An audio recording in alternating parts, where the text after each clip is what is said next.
Hello, everybody. This is Noah and John, and we are from UrbanDigs, and we are talking Manhattan. John, we got a good one today. We got Neil Garfinkel here. Yes, we do. Okay. And if you don't know Neil, you should know Neil because he is broker counsel of REBNY as well as an attorney, a partner, I suppose, at Abrams Garfinkel. And so he's all over the place and he knows his stuff like no one else. Yeah, and he has the legal line with REBNY, which is just invaluable. Every single agent should be looking out for that. But Neil, enough about you. Well, actually, let's get into you. Thank you for joining us. And Always tell us my what's pleasure. happening. Oh, I look forward to this. I look forward to talking to you guys, whether it's on the air or off the air. So you do an amazing job. I look for all of your content and you do a great job for the community. So thank you for that. Thank you. Thank you, Neil. And we love talking to you. We missed talking to you in person, of course, but this is the next best thing. Neil, tell everyone what is going on out there. You see a ton of deals every single day. You're on the front lines. What's happening? So, our practice is obviously we're counsel to REBNY. So we're constantly talking to the members of REBNY all day long. And that's always very busy, whether it's transactional or what's going on from a legal perspective, a legislative perspective. We're right now in the legislative session, so there's a lot going on. We can talk about that a little bit later. We represent a ton of banks. We do a ton of closings, both on the origination side and the payoff side. I will tell you, we had an enormous February, just unbelievable how many bank closings we did. We have a huge footprint there. I mean, I have about, 70 some odd people in my bank closing department. And then on the purchase and sale side, also extremely busy. We, over the last couple of days, I got to tell you, 2-3 new deals a day. And interest, it's not only, excuse me, it's, it could be a little bit of a bigger deal. It could be a small deal. It could be a Long Island deal. So yeah, there's a lot going on. So if you had to explain this change, this relative change in the market from, I guess, we always use COVID as a reference point 6-8 months ago. Do you see anything in the price trends or in the concession side, anything that buyers and sellers out there can extrapolate what's happening real time with leverage and negotiations? Yeah, so I guess there's one thing I want to focus on, which I was talking about the bank closings, right? Right. Just to be aware, we've had historically low interest rates the last 2 years or so. So the refi market, the purchase market, it's been great. I will tell you, interest rates are starting to definitely tick up.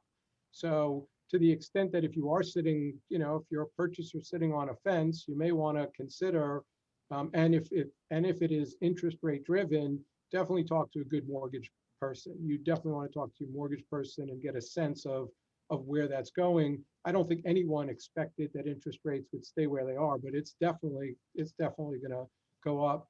In terms of the pricing, we don't generally get involved in the pricing per se, right? They come to us after generally the price is negotiated. Not seeing a huge amount of seller concession. I think certainly Long Island is very hot. Like we're talking about top of the market, bidding wars types of things. I think the Manhattan market seems to be stabilized. We seem to be doing a bunch of deals. And so while I'm not price driven, I can tell you that there's definitely something going on. And so that's a good thing.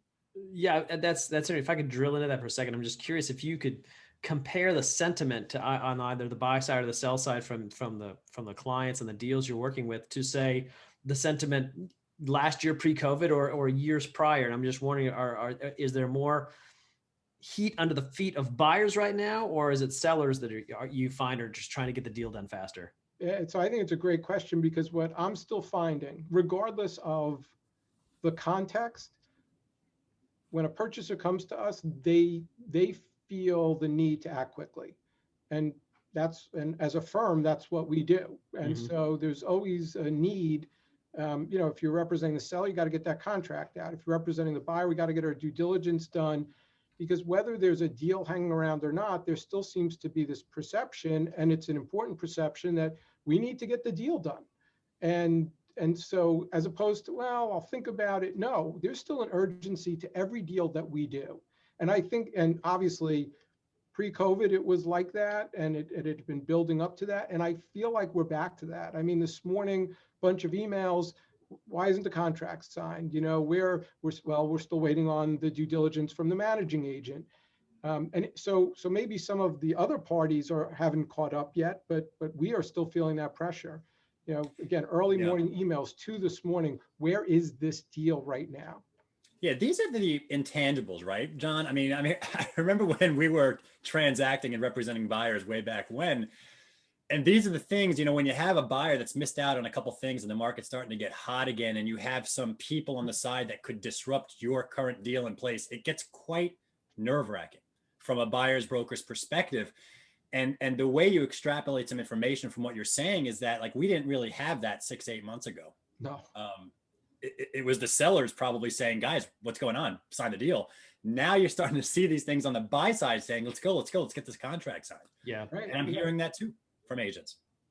Yeah, and if I could just follow up with that, no, I mean, you know, if you look back, say like a year ago, the plan for due diligence was the same as it had been for the last decade. Maybe there are a few advancements, but we're in a completely new world on the due diligence process, Neil. And if you could just kind of walk us through what's changed, you know, what's for the better, what's for the worst, and are there any sort of, you know, roadblocks right now that are just jump out at you that can just sort of make, you know, block a deal?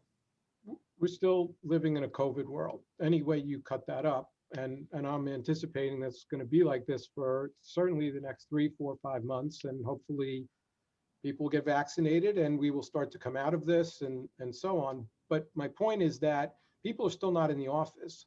I'm in the office. We were deemed an essential business on March 20th when everything was shut down because we represent the lenders, and the lenders were deemed to be essential.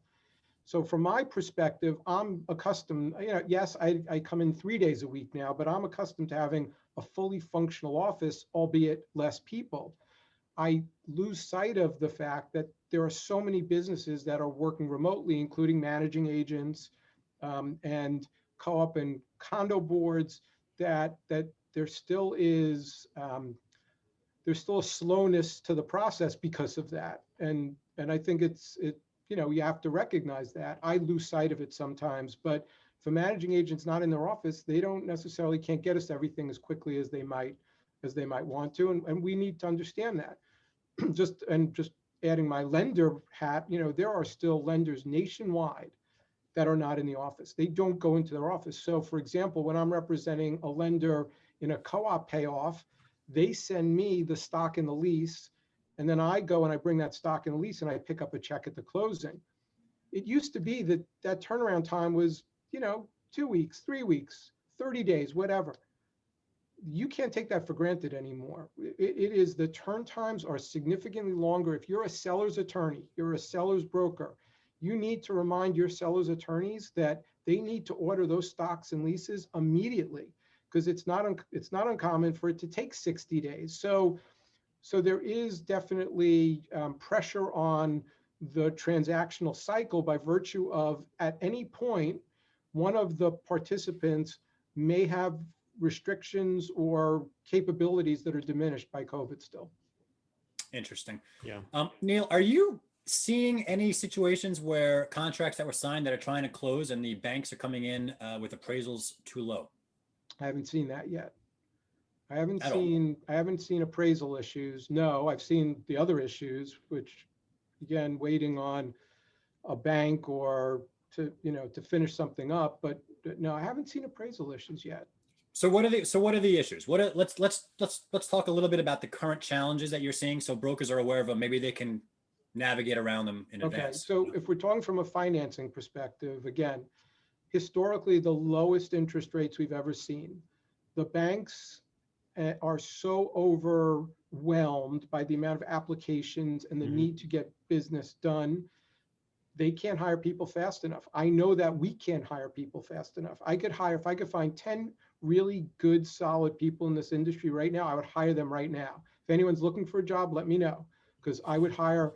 So right there, you have the ability to get a quick turnaround on a mortgage. Not going to happen. It's just not happening. Then you go to that other side again, which is collateral, right? Whether you're closing as part of a purchase assignment to save on the mortgage tax, whether you just need to get that stock at least at the closing. If you're waiting on a bank, it's going to take some time. So you have to be aware of that. No question about it. Again, if you're dealing with the managing agents, their turnaround time, approvals, whether, if you have a board, you need to get the approval. Definitely, just getting to the closing table can be significantly slower. Yet, I'm appreciative of my fellow attorneys and fellow brokers. I mean, we've done it. We've done it in the last year. We spoke probably April of last year, maybe it was May, and our conversation was not this kind of conversation. Yeah, it was very different. Yeah. Right. So I think we all need to be very grateful that we've gotten to this point and that we've done so many closings. It's pretty amazing what as a community we've accomplished.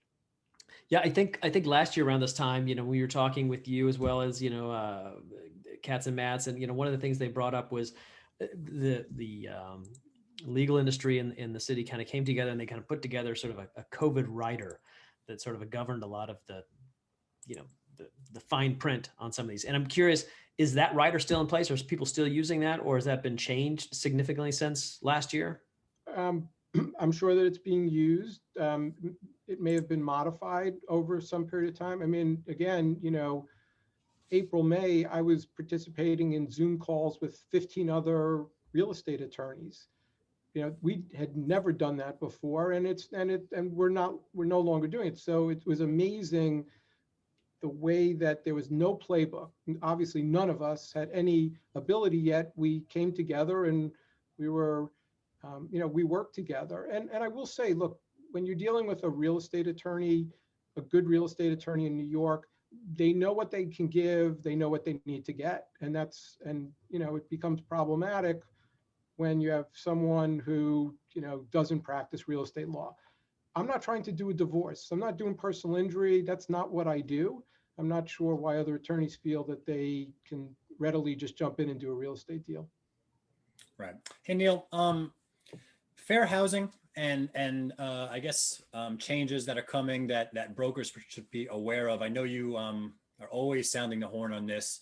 What do you have to say about that?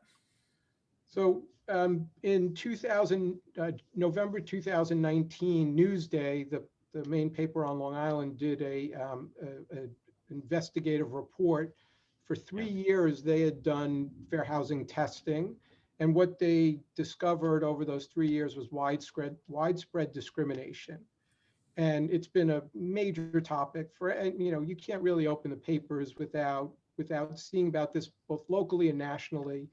As a result, there have been a number of initiatives, whether it be from the governor's office, the Department of State, and then more recently, as part of this legislative session, there have been a whole host of fair housing driven bills that have been passed by the Senate and are pending in the Assembly, which we anticipate are going to be passed.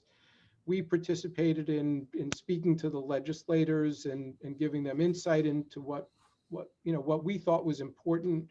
And so coming down the pike will be a group of fair housing bills, some of which focus on continuing education, focus on standard operating procedures, how brokers are conducting their businesses, and so on. I mean, I think the good news, particularly for my constituency, we've always talked about this. We have the Toolbox for Real Estate Agent Success, which focuses on a checklist builder. I believe that every real estate agent should use a checklist for every transaction that they do. They should have a list of things that they do on every transaction, and then deal-specific checklist that they should follow. And so you have that standard operating procedure. And what it does is it makes them more professional, because you're not going to forget to do something. I don't know about you guys, but I won't go to a closing, you'll see, without a checklist. I don't get up from that closing table without checking off every box. We don't do contracts, we use checklists because we can't remember to do everything. And so I think the idea of doing that over and over again makes you professional, but it also gives you the ability to treat everyone the same way, which is what fair housing requires. So heads up, I'm speaking right after we get off here to an office. I do that all week long. going through these bills. But let me say this, it's important, right? If I say to the real estate community that we do this amazing thing, we help people with their shelter, right? And one of the most basic human needs is shelter.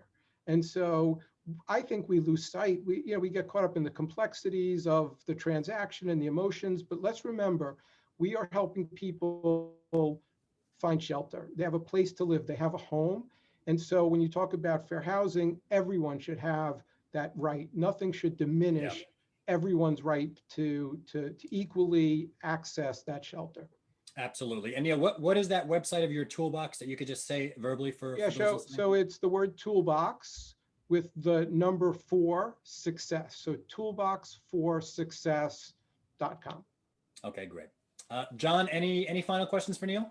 No, yeah, Neil, I think you hit the nail on the head there when you talk about having a checklist. And, if you're approaching this simply from the sell side, the rules for a co-op are different from a condo, are different from a new dev. And then it's, you have townhouse versus, multifamily. I mean, you got a lot of issues. So it's very helpful to understand all the various aspects of that. And I'm just, before we go, Neil, it made me wonder if you haven't just boneheaded stories of, people violating fair housing or anything like that, just not intentionally, but sort of, just innocently sort of, a comment or just an inclination of the way of doing business that's just in violation or not in the spirit of the law. So first of, I have a favorite saying, which is everything's good until it's not, and I'm the guy that gets the call when it's not. So unfortunately, I see a lot of boneheaded activity all the time, and our job is to take the things we see and share with the community how they can avoid that.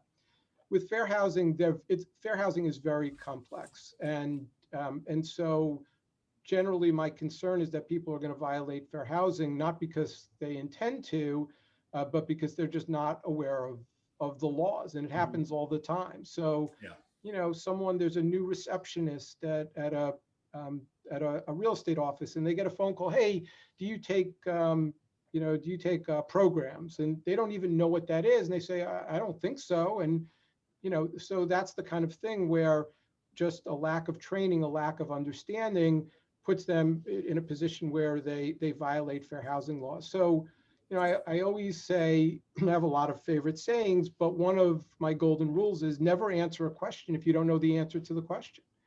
We're all professionals, but you can't be expected to know everything. And when you try to fake that, it's a huge problem. It's okay to say, I don't know. Nothing wrong with saying, I don't know. Yeah. I say, I don't know all the time. And if it's appropriate, let me get back to you. Or so right there alone. And another golden rule when I'm teaching is, if you think something violates fair housing, because people will ask you questions all the time, who lives in that building? That type of thing. And that you shouldn't answer that question. That's not a question that you should be answering. So so we see it all the time, and it is about education. Well, John, thank you for asking that question that we're all probably thinking. This has been great. This has been great. Thank you, Neil Garfinkel. Thank you so much. Broker counsel to REBNY, managing partner at Abrams & Garfinkel. That is John Walkup over there. I am Noah Rosenblatt. We're both from UrbanDigs. This has been Talking Manhattan, and we'll catch you next time.